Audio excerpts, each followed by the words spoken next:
noches. Quiero comenzar agradeciendo desde luego a los organizadores de este importante evento y a los gerentes generales que nos acompañan hoy en esta mesa redonda sin mesa. Tenemos en primer lugar, comenzando por mi izquierda, a Luis Felipe Castellanos, a pesar de que todos ustedes ya los conocen, por supuesto, pero el protocolo me obliga a presentarlos. A Luis Felipe Castellanos, gerente general de Interbank, a Esteban Hurtado, gerente general del Banco Financiero, y a mi derecha a José Antonio Blanco, gerente general de Citibank, y a Jorge Luis Ramos de Cofide. Quería comenzar un poco yendo de lo general a lo particular y preguntándoles un poco acerca de la coyuntura macro, tanto a nivel internacional como local, y pidiéndoles a los cuatro gerentes que nos acompañan hoy que nos comenten un poco sobre cómo ven la situación y qué preocupaciones u ocupaciones tienen ellos como banqueros en un contexto en el que, como todos saben, se desacelera China, Estados Unidos da algunas muestras de recuperación, en Europa la cosa sigue complicada y en el Perú, vinculado con lo anterior, nuestras exportaciones empiezan a decaer ya más sostenidamente. Algunos analistas tienen algunas preocupaciones en cuanto a la demanda interna, otros no tanto, y problemas de confianza que llevan al MEF a presentar primero un paquete de medidas que tiene que ver con, que incluye la reforma del mercado de capitales, pero también algunas simplificaciones administrativas para la inversión, un segundo paquete anunciado ayer donde se facilita, digamos, las cosas para las pequeñas y medianas empresas, y donde hoy día tenemos a Alan García haciéndole recomendaciones al presidente Humala sobre cómo volver a crecer 8%. Todo este contexto tan multifactorial, digamos, ¿qué preocupaciones tienen nuestros banqueros? Y tal vez comenzando por Luis Felipe. Gracias, Gonzalo. ¿Qué preocupaciones tenemos? Bueno, yo creo que es un momento interesante.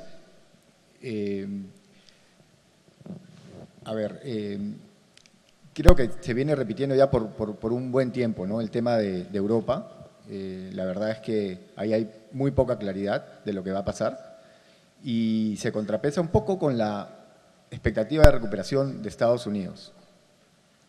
Luego tenemos el tema de China, que sigue siendo una incógnita y que creo que nos agarra todavía en un buen momento. Yo creo que tenemos muchas municiones como país para poder soportar esta crisis que ha comenzado hace varios años y que en verdad nunca paró, ¿no? Del año 2008, 2009 y ha seguido. Las preocupaciones son las de mantener un sistema sólido, un sistema bien capitalizado, un sistema bien regulado, un sistema en crecimiento rentable y yo creo que un sistema con los niveles de liquidez adecuados. Es muy importante también en ese contexto ver que estamos en un país que todavía falta muchísimo por hacer en cuanto a desarrollo del sistema financiero, ¿no? Entonces la preocupación va, ¿qué medidas tomamos para mantener estos estándares de buena capitalización, buen crecimiento y seguir incorporando a los millones de peruanos que todavía necesitan seguir incorporados al sistema financiero nacional? Bueno, yo quiero pedirles a los expositores que no tengan ningún reparo en intervenir sin que yo necesariamente les dé la palabra si es que creen que hay alguna cosa que quisieran decir. José Antonio, ¿tú cómo lo ves? A ver, gracias, Gonzalo. Efectivamente, hoy día ha sido un día bastante movido para los mercados. Creo que la reacción natural a lo que dijo ayer Ben Bernanke, donde básicamente lo que ha anunciado es que el QE, que es básicamente el estímulo de 85.000 millones de dólares que todos los meses metía el gobierno americano, se va a terminar, si ciertas condiciones se cumplen. Tenía la opción de no decir nada y el día que lo haga, hacerlo de golpe, o hacerlo de esta manera, que es como hacer un soft landing, como para que el mercado se vaya haciendo la idea de que va a terminar la liquidez. Pero lo que ha pasado es una corrección natural. Los inversionistas, los fondos que habían tomado deuda y comprado después papeles, lo que hacen ahora es desarmar portafolios, y eso ha hecho una corrección en la curva de los mercados de, entiendo, como 200 puntos básicos, que es bastante, y los riesgos país a través de los CDS se han, digamos, corregido también. Perú es uno de los países que ha subido. Entonces, el impacto natural es que al haber menos liquidez, porque estos fondos están parqueando su dinero en los bancos en su mayoría y no comprando papeles, el acceso al crédito en los mercados internacionales obviamente se ha deteriorado por las próximas semanas, si no meses. Entonces, lo que estaba pasando es que las empresas corporativas que estaban a punto de salir a los mercados, y de hecho hay, las que yo conozco, habían unas 5 o 6 saliendo entre julio y agosto, han obviamente decidido postergar sus emisiones. Pero la verdad es que en los últimos 2 años habían salido tanto las empresas en los mercados que los bancos estábamos líquidos, porque se había reemplazado deuda por deuda internacional. Entonces, yo la verdad que el efecto en el mercado local, el sistema financiero, no debería venir por un problema de liquidez, ¿no? Las consecuencias obviamente que más preocuparían sería que en el largo plazo hay un deterioro en las empresas porque la economía global y sobre todo asiática se deteriore a tal punto que nos impacte, digamos, significativamente, ¿no? Gracias, Gonzalo. Bueno, un tema que creo que todos debemos estar conscientes es que los ciclos económicos siempre van a estar presentes, es decir, hay épocas en donde la economía va viento en popa y de hecho tarde o temprano van a haber épocas en donde las cosas no lucen tan bien. Y en ese contexto, obviamente, el sistema financiero siempre debe ver esto con una visión de largo plazo y manejar su negocio de tal manera que pueda, en la medida de lo posible, inmunizarse ante estos cambios naturales que se presentan en los mercados. A veces cierto es que la memoria nos hace pensar de que no van a venir épocas difíciles, pero eso es parte de un proceso que se repite generalmente una y otra vez.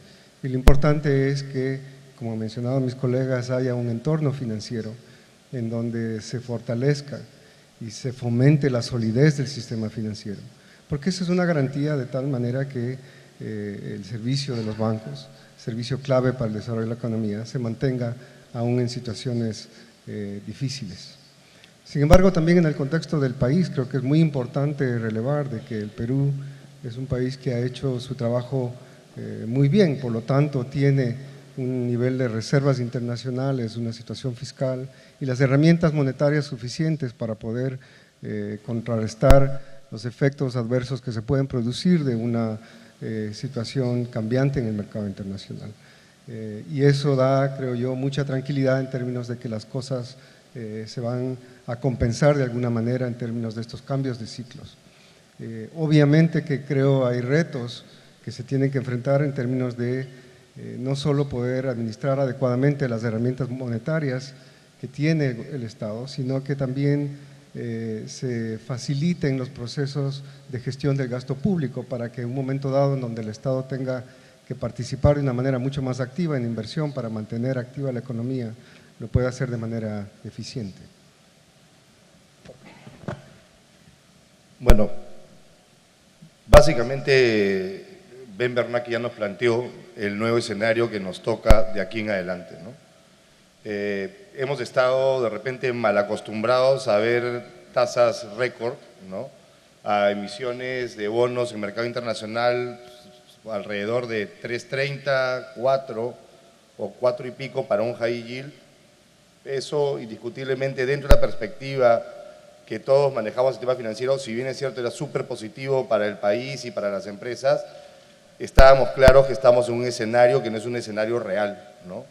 Que el estímulo en Estados Unidos no iba a ser perpetuo, ¿no es cierto? Y además el presidente Obama creo que nos sorprendió también con la noticia de que Bernanke también se va a ir, o está pensando que ya tiene un tiempo mayor, ¿no es cierto?, al que le correspondía, y le añade también algo más de incertidumbre a ya el anuncio de que el estímulo se retiraba, ¿no? Sin embargo, creo que todavía nosotros como país tenemos un montón de oportunidades y retos, ¿no? Yo creo que todavía, y lo hemos venido escuchando en la mañana, las tasas, si bien es cierto, no hay que mirar el día de hoy, hay que mirar las cosas en contexto, ¿no?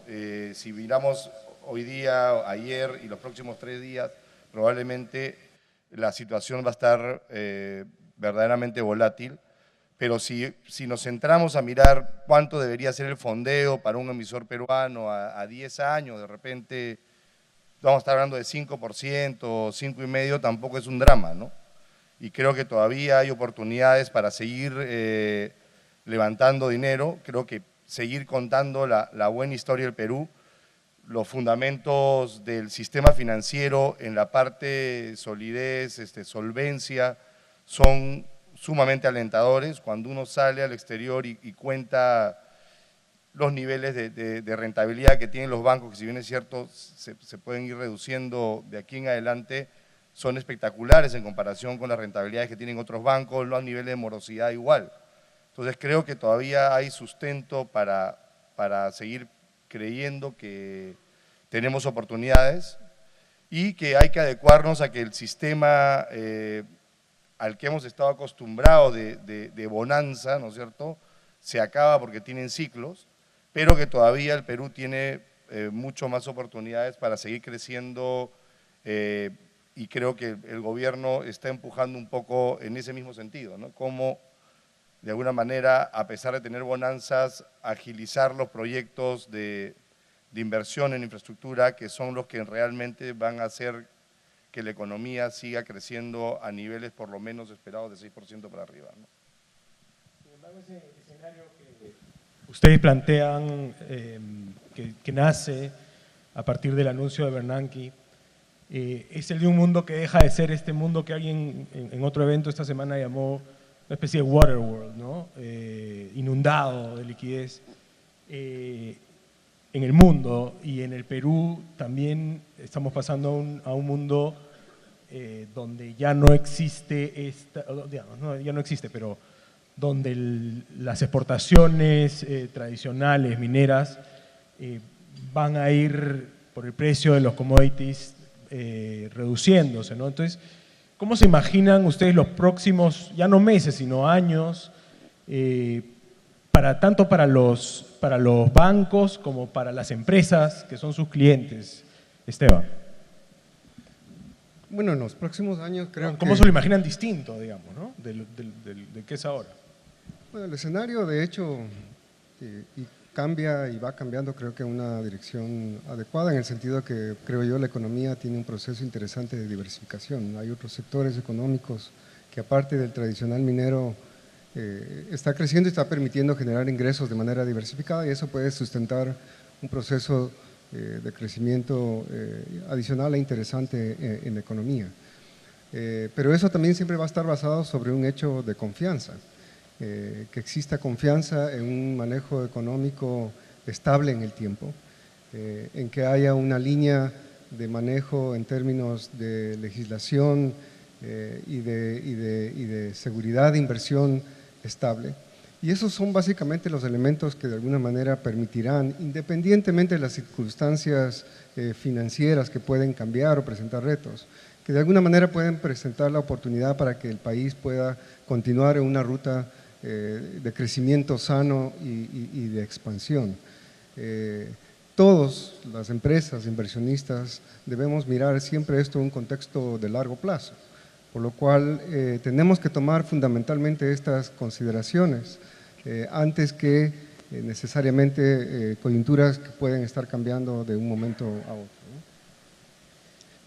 Sí, yo creo que no debemos dejarnos desalentar por la coyuntura que estamos viviendo en estos momentos. Yo creo que los fundamentos del país no han cambiado.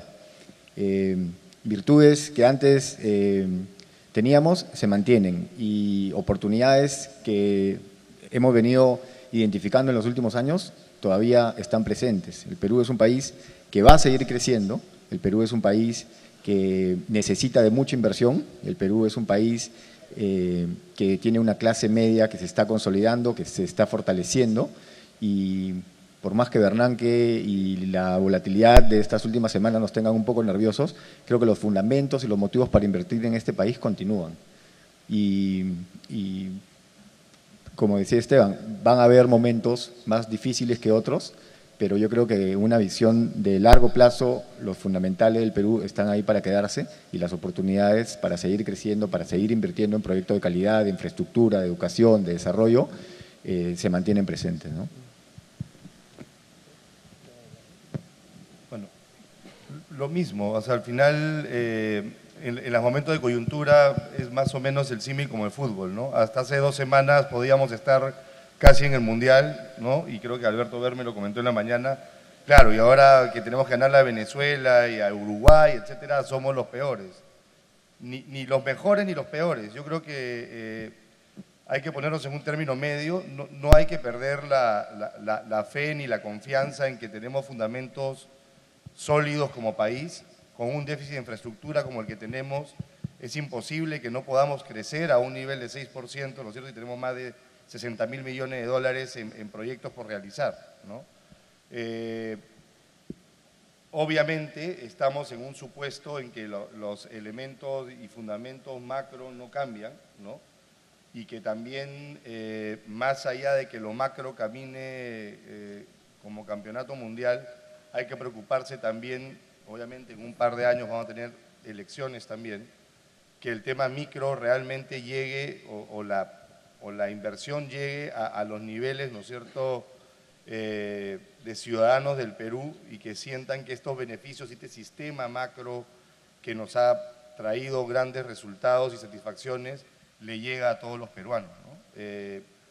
Yo creo que oportunidades siguen habiendo, como se ha comentado en la mañana igual, oportunidades para buenos financiamientos y buenos proyectos va a haber. O sea, liquidez en el mundo hay de todas maneras. O sea, eso no ha desaparecido, ¿no? Entonces, yo creo que si agilizamos los procesos que tenemos en cartera y le damos un manejo profesional y eficiente, va a haber dinero para financiar lo que el Perú necesita en infraestructura, y por lo tanto creo que ese puede ser el coche que va a jalar el país. Si tú miras hoy día, la importación de bienes de capital sigue creciendo. O sea, los empresarios siguen apostando por el Perú más allá de las coyunturas, y obviamente esa inversión no es una inversión que se toma, oye, bueno, hoy día está volátil, no le invierto, ya tomó la decisión hace un par de años atrás, ¿no? Entonces, ese indicador es bien importante cuando vemos de repente condiciones de coyuntura que nos puedan asustar un poco, ¿no?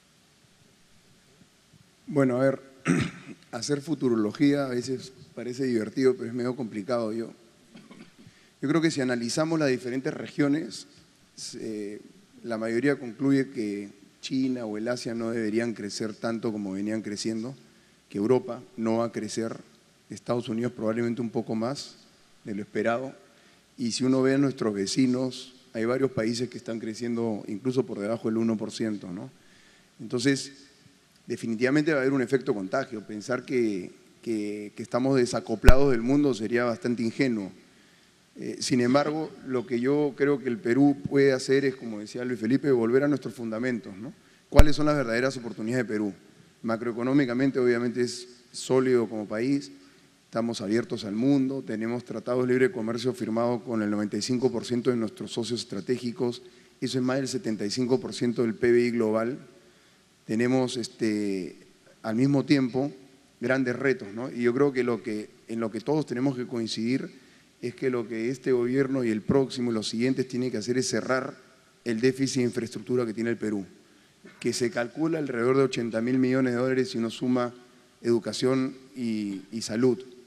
Y para eso el gobierno tiene que poner, como ya lo hizo hace poco, la inversión como prioridad nacional.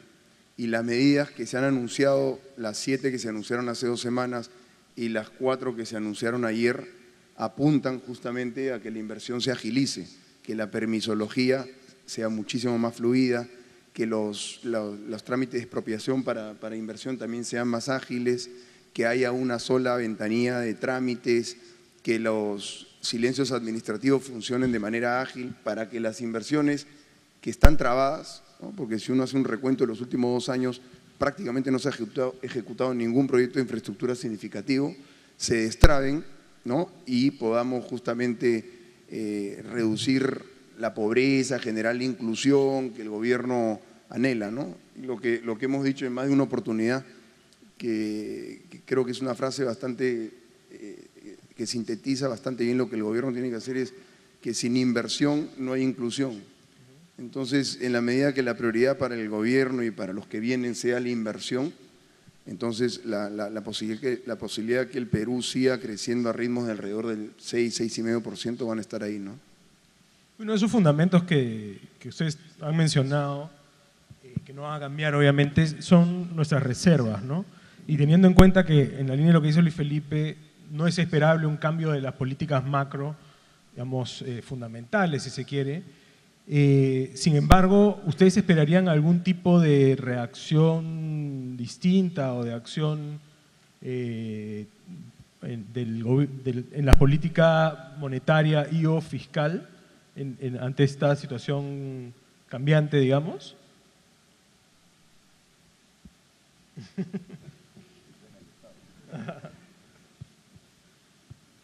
Bueno, el otro día lo escuchábamos a Renzo Rossini en un seminario Equilibrium con Moody's, que por lo menos en el tema del tipo de cambio, muchachos, no se acostumbren a que vamos a estar interviniendo, ¿no? Y que van a ser menos predecibles que lo que eran hace algunos meses atrás, ¿no? Y que era algo que también en el pasado se le reclamaba al central, ¿no? ¿Y por qué interviene tanto hoy día que las cosas están de repente un poco más complejas? Ahora es, oye, interven o no interven. Cada banco central va a tomar su decisión en función a las variables macro que tiene. Lo que sí es cierto es que hay una cantidad de reservas y el Estado tiene hoy en día recursos suficientes como para hacer frente a crisis, ¿no? Yo creo que ya hemos visto en el pasado situaciones de crisis y que el Estado ha podido revertir o poniendo fondos a disposición o garantías al sistema financiero para que esa crisis de alguna forma sea menguada, ¿no?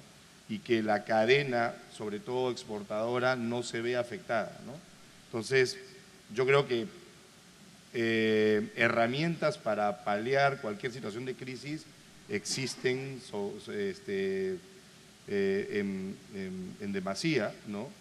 Creo que el punto central es cómo hacer que la rueda siga girando a pesar de un entorno que efectivamente se podría entender no favorable en función a variables de crecimiento anterior, ¿no? Minería, etcétera.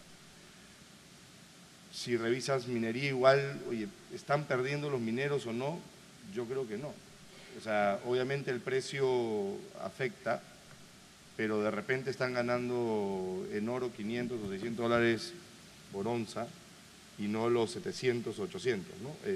Pero obviamente este es un tema de análisis particular, ¿no? Pero para ser más concreto, ¿esperarían algún cambio en la tasa de referencia del central y o algún tipo de inyección de liquidez por parte del MEF? Bueno, yo creo que esas herramientas están totalmente abiertas, ¿no? El Perú tiene en este momento una tasa de referencia, digamos, suficientemente alta, en donde el margen para revisarla hacia abajo es bastante amplio. Y lo más probable es que si las condiciones del exterior cambian y la economía empieza a desacelerarse, es probable que haya una reacción en ese sentido. Lo importante es saber que sí hay ese margen. Y por otro lado hay una cantidad de reservas importantes que le permitirán sustentar ese tema. Yo creo que la preocupación desde el punto de vista monetario realmente es menor o no existente, diría yo.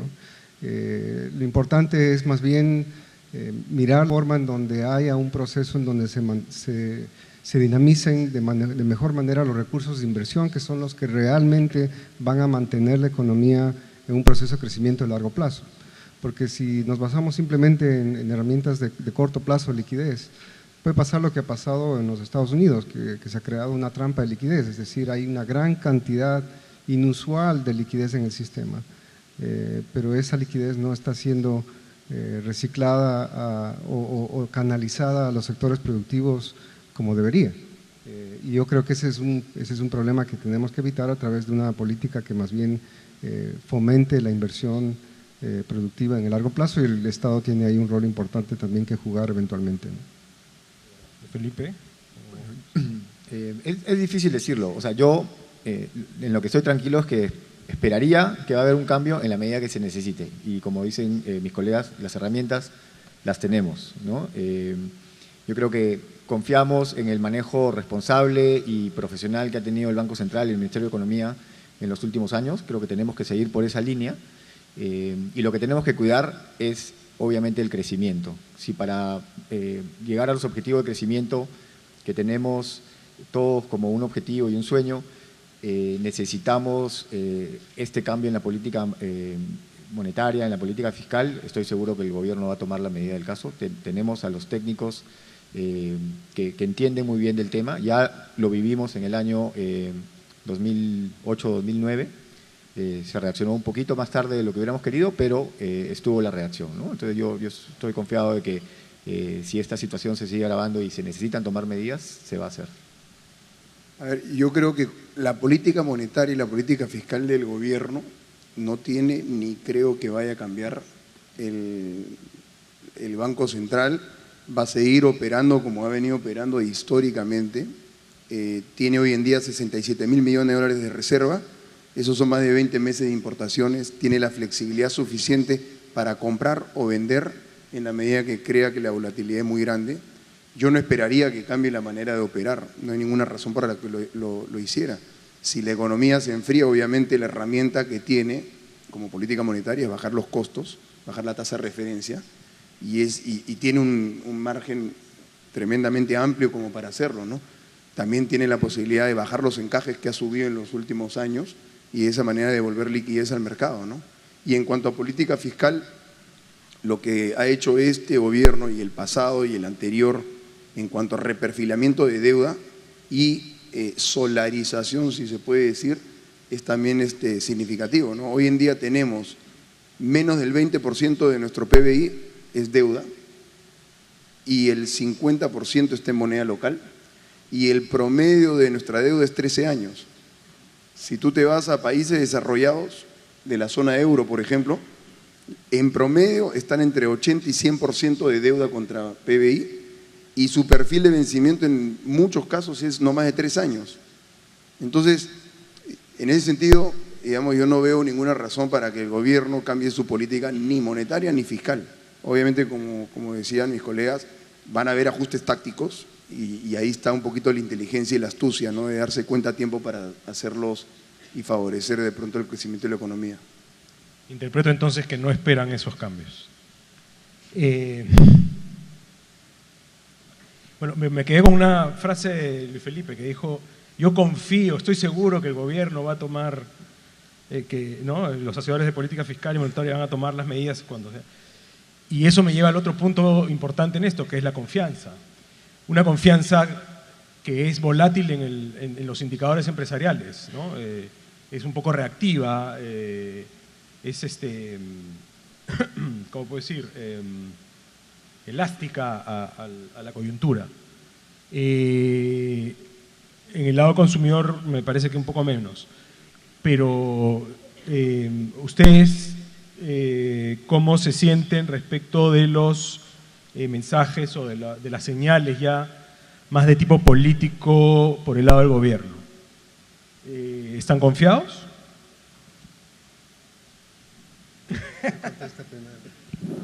Fide tiene que responder primero, ¿no? Germán primero. Bueno, a ver, de nuevo y usando las palabras de José Antonio, o sea, futurología o chamanes creo que no somos. O sea, uno puede tener determinada percepción siendo parte del gobierno de que no percibimos realmente cambios en lo estructural. Ahora, yo estoy sentado del lado del Ministerio de Economía, que probablemente pueda ser el que menos situación de cambio tenga. Pero también hay, como ha dicho tú, Gonzalo, o sea, hay volatilidad en la credibilidad también, ante un hecho… A ver, vamos, hablemos de que hace 3 semanas todo el mundo estaba pensando que el presidente se volvía Hugo Chávez porque quería comprar Repsol. O sea, correcto. No quería ser tan No, seguro. explícito, pero que yo además opiné por escrito que era una exageración. A ver, y yo voy en ese mismo sentido, o sea, al final, a ver, si la decisión de Repsol era una decisión táctica, técnica o lo que fuera, dejémosla de lado. Igual, ni el gobierno cambió políticas, ¿no es cierto? Probablemente los mensajes que dio el gobierno tampoco fueron los adecuados, o por lo menos todo el mundo sabía que esta refinería estaba por lo menos en venta y que había un interés, y la información que fue llegando hacia el público no fue clara ni precisa. Y creo que a raíz de eso hay determinado tipo de conductas que llevarían a pensar de que hay un cambio de rumbo. Nos cayó Maduro acá en Lima también y dijeron, bueno, señores, acá se dio la vuelta a la página y se acabó todo, ¿no? Pero yo creo que también, bueno, a diferencia de Venezuela y otros países con tendencia contraria, no tenemos la cantidad de recursos como para decir, bueno, señores, nos olvidamos que el mundo existe, compramos Talada, compramos Repsol, ¿no es cierto?, y vamos a empezar a comprar activos de empresas locales. Eso es irreal. Entonces, sí es cierto que creo que el tema de comunicación tiene que afinarse y que el mensaje tiene que ser bastante claro. El mensaje es decir, no voy a hacer esto después de que ha habido algún tipo de intento de salir del camino y no comunicarlo correctamente, creo que es la que trae la incertidumbre en el camino, ¿no? Ha habido una reacción que de repente ha sido sobredimensionada, que no la critico porque es un tipo de salvavidas, ¿no es cierto?, que puede tener el empresariado de salir a manifestar lo que piensa a los medios de comunicación, ¿no es cierto?, y que esto genere una reacción o no en el gobierno, ¿no? Lo que no puede pasar en un gobierno, y que eso lo comentaba un amigo en el pasado y que parte puede ser cierto, decía, los funcionarios públicos y los políticos son como los perros, aprenden a periodicazos. Entonces, no puedes manejarte por periódico, ¿me entiendes? Las señales tienen que ser claras. Entonces, no puedes cambiar decisiones porque en el periódico salió algo, ¿no es cierto?, que pueda o no afectar popularidades o lo que fuera. El país no se gobierna en función a encuestas de coyuntura, ¿no? Pero sí creo que de parte del gobierno los mensajes tienen que ser lo suficientemente claros para no generar incertidumbre, ¿no? José Antonio. Está muy bien. No sabía eso.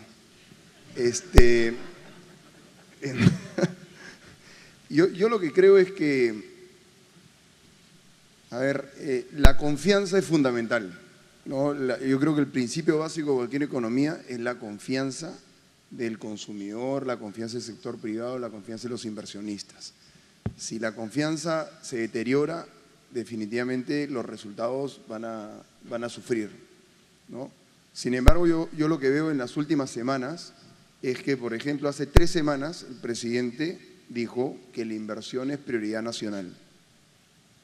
Días después se anunciaron 7 medidas que son las que he comentado. Ayer se anunciaron 4 más que todas apuntan a que la inversión crezca. ¿Y por qué es importante? Porque todas las economías que han invertido en promedio 24 o 25% de su Producto Bruto Interno por varios años seguidos han crecido, y han crecido por varios años más. Y el Perú viene invirtiendo en promedio 24% en los últimos 5 años. De hecho, ese 24%, el 85-90% es inversión privada, ¿no? Solamente es 10% es inversión pública. Entonces, el factor confianza es tremendamente crítico. Ahora, habiendo dicho eso, baches, conflictos, problemas que ocurren en nuestra economía y que a veces uno mira con mucho temor, son tremendamente usuales en otras economías. Y ya se prevé una caída de la inversión privada. Entonces, por ejemplo, Brasil hace una semana ha estado en unos conflictos tremendos porque anunciaron unos cambios en precio de tarifa de pública. En Turquía Fue un tema de una construcción en una plaza, hicieron un anuncio, hicieron una revolución nacional. Chile está a punto de acercarse a sus elecciones presidenciales y ya algunos candidatos están anunciando medidas que también preocupan. Pero al final del día lo que yo me refiero es incluso en Estados Unidos, han habido manifestaciones en Nueva York cuando hubo todo esto de Wall Street y demás. Entonces, a veces lo que nos pasa a nosotros y los peruanos somos así muchas veces, es que nos fijamos mucho en lo que nos está pasando, nos flagelamos, nos concluimos que ya se viene el fin del mundo y en realidad son situaciones que son naturales en todas las economías y todos los gobiernos. Y cuando uno se tranquiliza, cuando uno vuelve a los fundamentos de la economía peruana, los fundamentos del potencial de nuestra economía, los fundamentos del cerrar el déficit de infraestructura y las señales objetivas, no las que se comentan de pronto en una conferencia de prensa, en una entrevista, digamos, de corredor, sino las decisiones políticas estratégicas, las leyes que se están promulgando, las decisiones que se están tomando. Esas son las que uno tiene que analizar y todas las que se han tomado, por lo menos en las últimas 4 semanas, apuntan a fomentar la inversión. Culpa la tiene Citibank, porque ha dicho que la reelección conyugal… Lo dijo un analista. Yo sé, pero tienes que disculparme, no podía evitar mencionarlo. Nosotros por eso no tenemos analistas, pero bueno, ¿qué les puedo decir? De nuevo, yo creo que esto hay que mirarlo en un horizonte de plazo largo, ¿no? Y creo que se ha repetido. En los fundamentos del país están, las oportunidades del país están. Somos un país que ya sabemos lo que es ser grado de inversión y yo creo que nos ha costado mucho lograrlo y cualquier gobierno va a ser muy consciente de lo importante que es como para tomar medidas que nos desvíen de ese camino, ¿no? La ruta está trazada. Nosotros, como Interbank y como grupo, estamos invirtiendo fuertemente, no para los siguientes 10 años, sino para los siguientes 30 años. Confiamos en que vamos a seguir creciendo y vamos a hacer el milagro peruano hecho realidad. Y probablemente, como mencionaban, ¿no? Estamos en un vuelo que no va a dejar de tener turbulencia, pero finalmente yo creo que el avión va a llegar a buen puerto, ¿no? Entonces, esa es la sensación que yo tengo. Eso es lo que transmitimos nosotros a nuestros clientes, lo que transmitimos a nuestros colaboradores y lo demostramos con acciones concretas a través de las inversiones y de las oportunidades que aprovechamos, ¿no? No lo vemos de otra manera.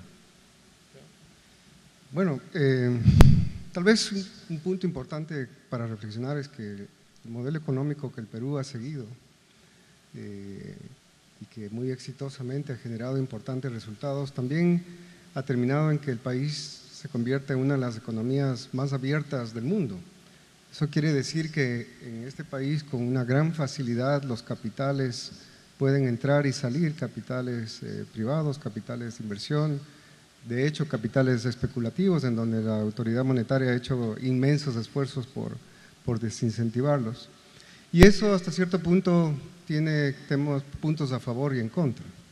A favor, obviamente, porque hay un gran acceso y enlazamiento con todo el mercado internacional, pero también eso implica que hay una mayor sensibilidad a todo lo que pase dentro y fuera del país y obviamente eso hace que muchas noticias, mucha información, en algunos casos se sobreamplifique.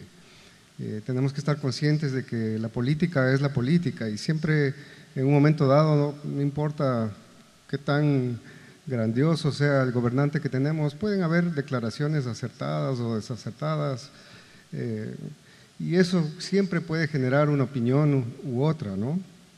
Pero una economía de este tipo, obviamente ese tipo de mensajes muchas veces se sobreamplifican y generan algún nivel de turbulencia adicional.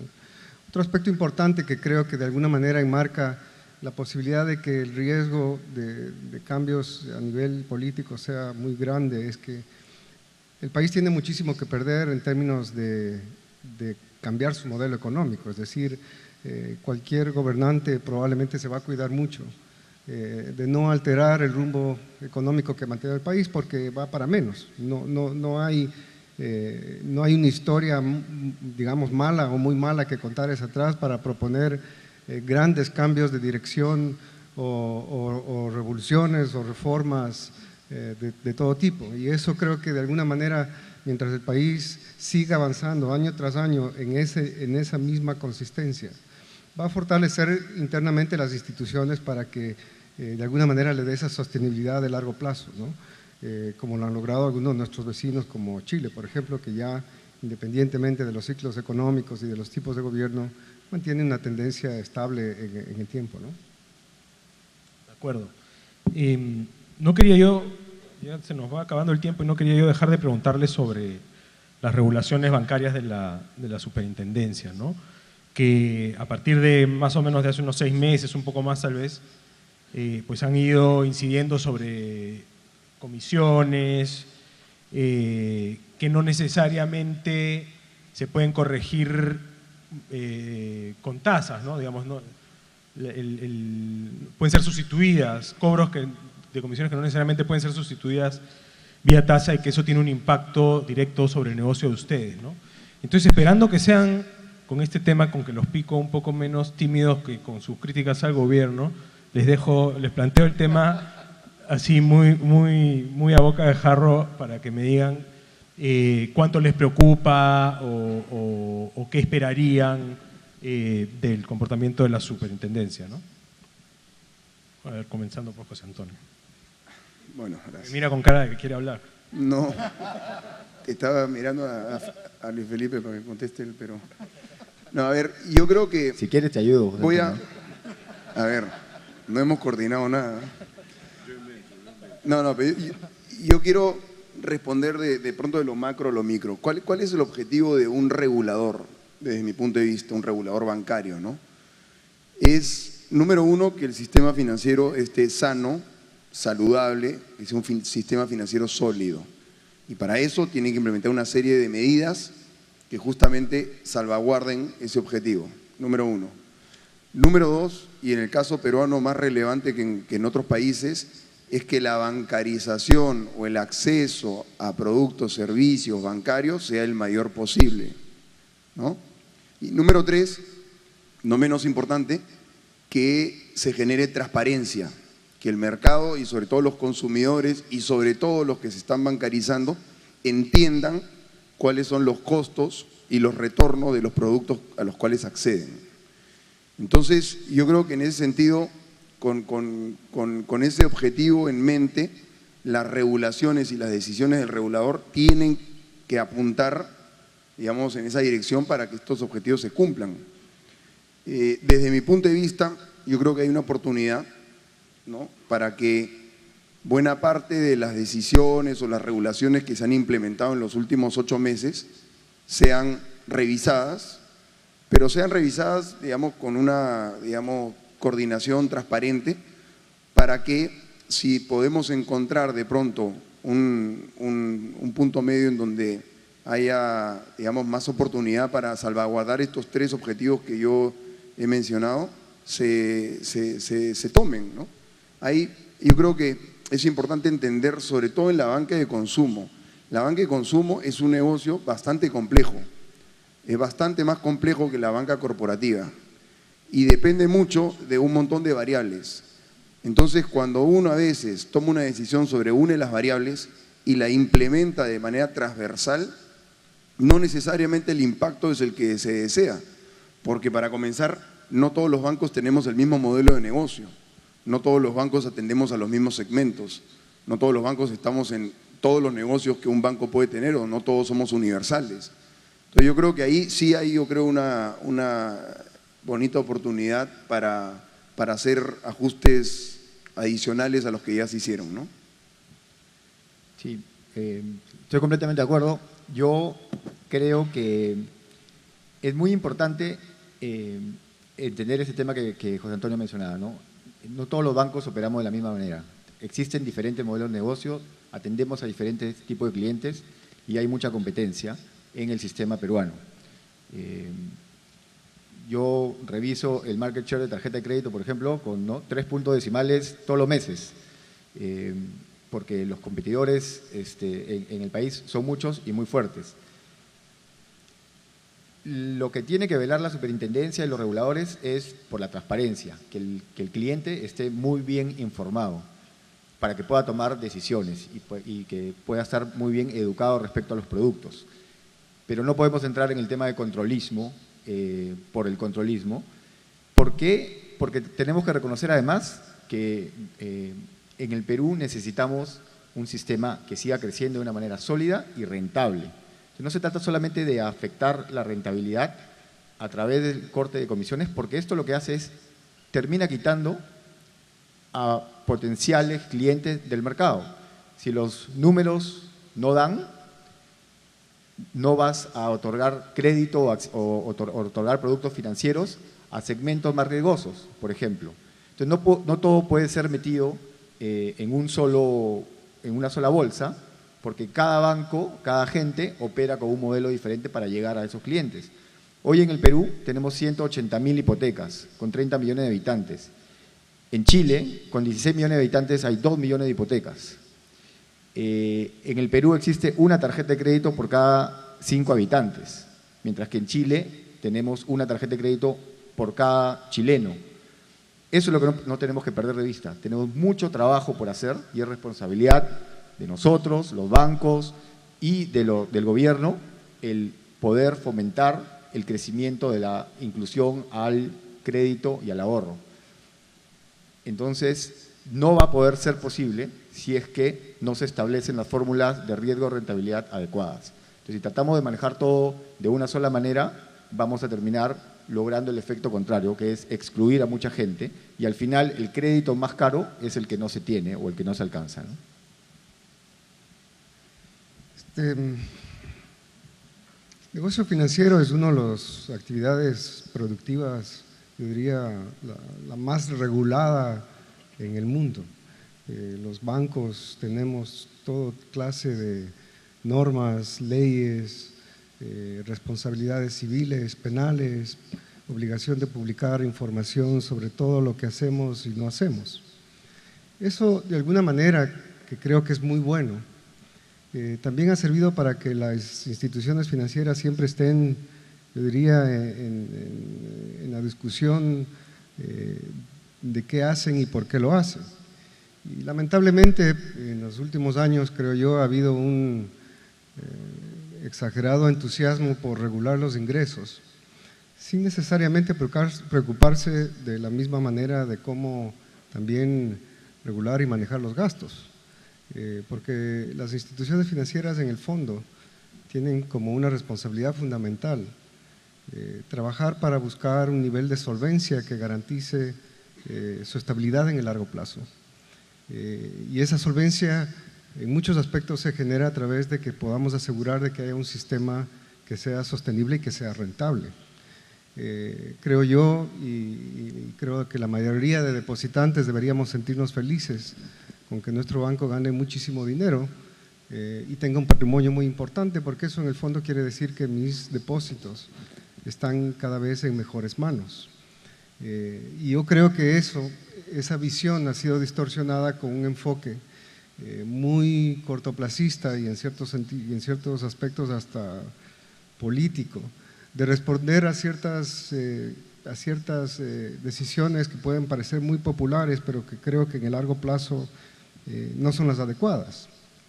Es como que si yo preguntara a alguno de ustedes si le encantaría que le rebajemos los impuestos a la mitad, seguramente toda esta sala alzaría la mano y estaría a favor, pero en ese proceso no nos vamos a dar cuenta que generalmente estamos atentando contra nuestra propia existencia.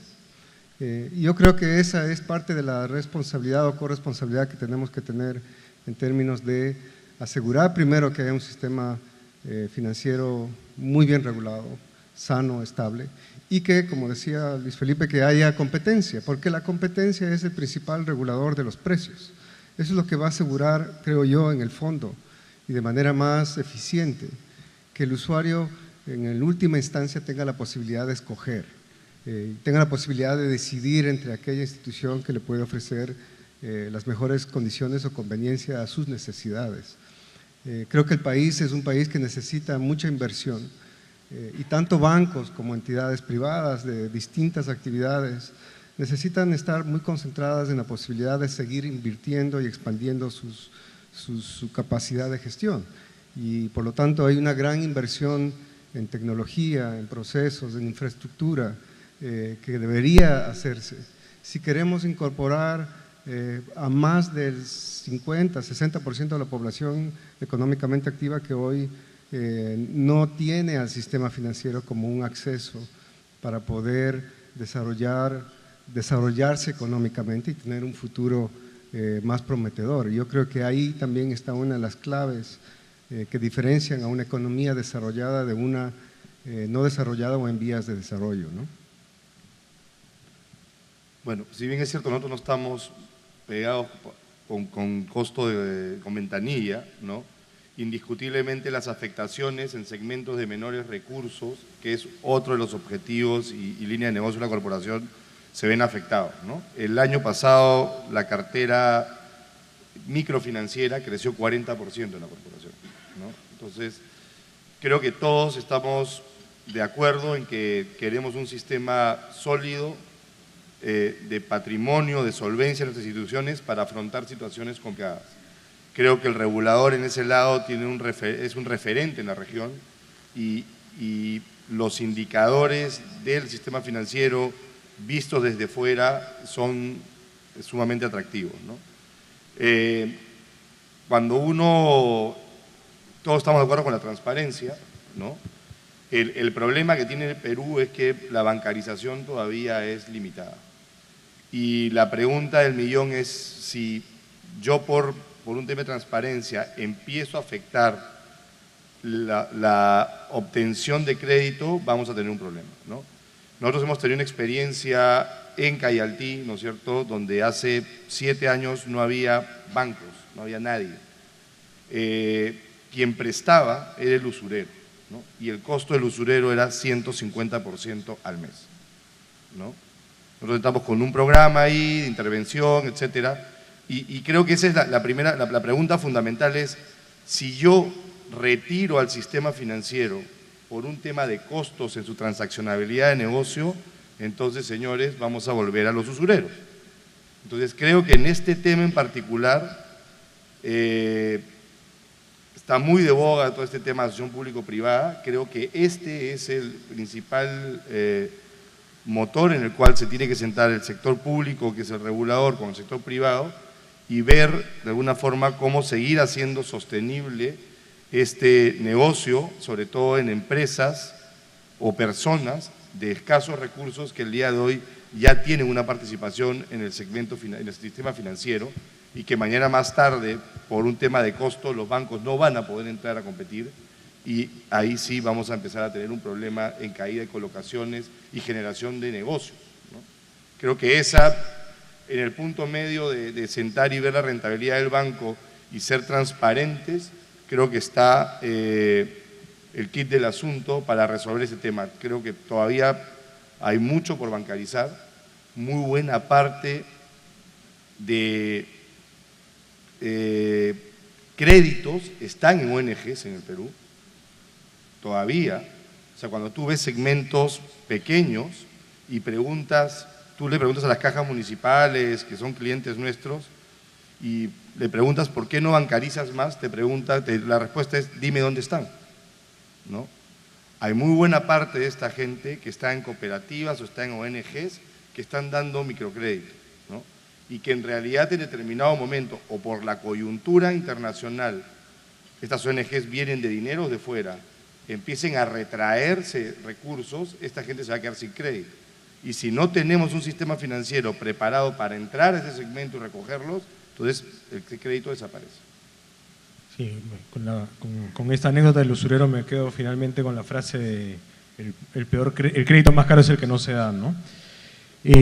Como ya Melvin me hizo la señal de que tengo que cortar, quisiera simplemente pedirles si quieren hacer una reflexión corta final, comenzando por Jorge Luis. Yo creo que el peruano es bastante susceptible a determinado tipo de noticias, ¿no? Yo creo que rescatando todo lo que se ha dicho durante el día, escuchando a Alberto Uno que tiene que creer en sus capacidades, número uno, tiene que ser optimista porque no hay en realidad un entorno en el cual creamos que las cosas van a cambiar de manera macro dramáticamente y que obviamente hay ciclos económicos que pueden afectar o retraer el crecimiento del país. Hay que tener las herramientas para soportar ese crecimiento, pero creo que la gran oportunidad, y de nuevo volvemos a lo fundamental, tenemos todavía grandes retos en el lado de infraestructura por cubrir y creo que el optimismo de que el país pueda seguir creciendo a los niveles que seguimos creciendo, todo este paquete de medidas del gobierno que apuntan a que eso ocurra, creo que es la variable fundamental de ser optimistas y que las cosas pueden seguir creciendo todavía a niveles adecuados a pesar de que el entorno internacional sea complicado, ¿no? Yo también estoy de acuerdo que el consejo es mantener el optimismo, mantener la confianza. Es importante que estas variables no se vean, digamos, deterioradas y por eso es crítico que volvamos siempre a lo fundamental, ¿no? Y son las grandes oportunidades que tiene el Perú. Sin embargo, también hay que ser conscientes, ¿no?, que el optimismo no nos nuble, porque el Perú no se va a desacoplar de los riesgos internacionales. El Perú definitivamente va a verse afectado en la medida de que el Asia crezca menos o que Europa no crezca, y por lo tanto ahí el consejo que nosotros siempre damos, no solo a personas naturales sino a empresas, es que cuando el escenario es de pronto más preocupante, busquen estar lo más líquidos posibles, ¿no? Si son empresas, trabajando en su capital de trabajo para que este sea el más eficiente, y si son personas, asegurándose que la deuda que tienen esté en la moneda de sus ingresos, que obviamente en la medida que puedan manejar los plazos más largos posibles los manejen, y sobre todo que tengan siempre un colchón de liquidez, ¿no? Porque así como decíamos que la deuda más cara es la que no se tiene, la liquidez no tiene precio, y eso es importante. Bueno, creo que el tema fundamental es siempre mantener una visión de largo plazo. Creo que el país tiene muchos elementos a favor para poder soportar o capear una crisis o un ciclo económico diferente, ¿no? Lo que nos corresponde a los sectores del sector privado es, y como es en el caso de Banco Financiero, es mantener una visión de largo plazo en donde mantengamos una orientación a reinvertir los recursos que generamos, y en lo que respecta a nuestro negocio, mantenerlo abierto al crédito en las circunstancias buenas o malas que nos podamos encontrar, y eso es parte de poder fomentar un proceso en donde más allá de la coyuntura siempre mantengamos una visión de que las cosas tienen que hacerse con una visión de largo plazo y fomentar a que la actividad económica se mantenga. Creo que el país, a nivel de sus instituciones, tiene una capacidad suficiente para manejarse, para reaccionar, y el nivel de profesionalismo también creo que es suficientemente bueno para asegurar de que en conjunto se puedan tomar decisiones adecuadas, ¿no? Bueno, yo creo que el Perú tiene que y va a seguir creciendo en los próximos años, y el gran reto que tenemos como sistema financiero, que incluye reguladores y a los bancos y a las financieras y a todos los agentes del mercado, es estar a la altura de esa necesidad de crecimiento. Y estar a la altura significa actuar de manera responsable, actuar de una manera adecuada en cuanto a niveles de capitalización, ser innovadores, sacar nuevos productos y servicios que permitan que los 11 millones de peruanos que todavía no tienen acceso al servicio financiero lo alcancen, que las más de 2 millones de empresas y microempresas peruanas que todavía no tienen acceso al servicio financiero lo alcancen. Y eso no lo podemos hacer solos, lo tenemos que hacer unidos como peruanos, tanto gobierno como el sector privado. Y ahí es donde está el gran reto, ¿no? El gran reto es poder llegar a estar a la altura de lo que el peruano necesita para poder alcanzar el sueño que tenemos todos en el largo plazo, que es tener un país del primer mundo y donde nuestros hijos puedan estar orgullosos de lo que hicimos, los que estábamos acá, que seremos sus padres, pues. Bueno, muchas gracias a nuestros 4 panelistas y por supuesto a ustedes por su amable atención. Buenas noches.